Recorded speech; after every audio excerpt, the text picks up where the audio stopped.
Hey guys, welcome back to my channel. So today I just want to give you guys a little update.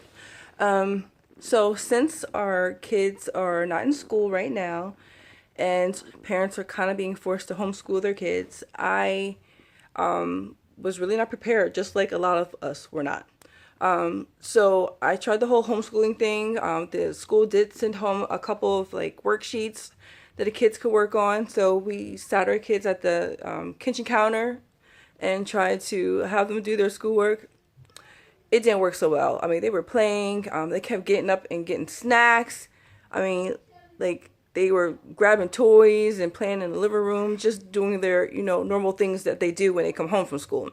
So I was just thinking, like, what can I do so that they can focus and so we can get this done? Especially since we have to pretty much do this every day during the week. And I thought of, like, if I take them out of an area that they're used to being in and try and put them somewhere else just to make it more organized, maybe that will work for them. And luckily it did. So we have an area in our home. It's this little loft area that we don't use at all pretty much. And we just set up a little homeschool area. It's the beginning stages, but I wanted to show you guys what we did so that if you are going through the same, if you're having the same issue where your kids are not listening and not focusing, you can maybe try something like this. Okay, so here's our loft area, and this is how we did our homeschooling setup. So we took 3 trays, TV trays that we had. And we have just 3 fold-up chairs. Look, see, they have toys in here already. But we have our fold-up chairs for each kid. And then I have these books that I purchased from Amazon. For my first grader, we have the Big Book Reading Comprehension Activities book. I have my second grade Reading Comprehension Activities book. And then for my preschooler, we have the Big Workbook Preschool book. I believe I got this one from Walmart, but I know that they do have this at Amazon as well. Like I said, we do have a TV here, but we're going to keep it on educational shows and then hide the remote so that way they can't find the remote. So I will be hiding this. And let's see. Oh, so we have our chalkboard right here. And then I have a little table here where they can color or, do little activities with their crayons and pencils. And then last we have our bookshelf with all their books.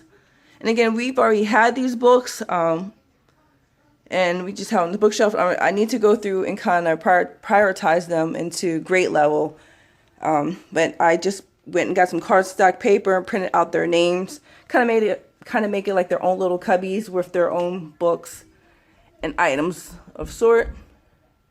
So, I mean, this is great for us. It's working for us just to get them out of, an area where they're used to playing and, again, the snack area, which was really bad because the minute they sat down, they were grabbing snacks and eating them. So this is what we're going to be using since now most of us have to become homeschool teachers. So again, if you have like an area in your home that you can set up, again, like we don't have real desks. We have these TV trays and they work just fine with the fold-up chairs.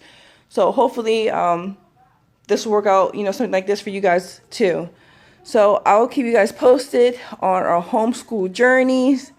And I'll try and post like links to some online websites where I found some free worksheets.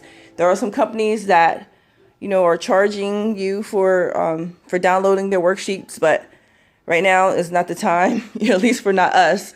But we're going to try and find some free things online. Again, I'll try and post those in the links below. All right, you guys, I will talk to you in the next one. Stay safe and good luck with your homeschooling.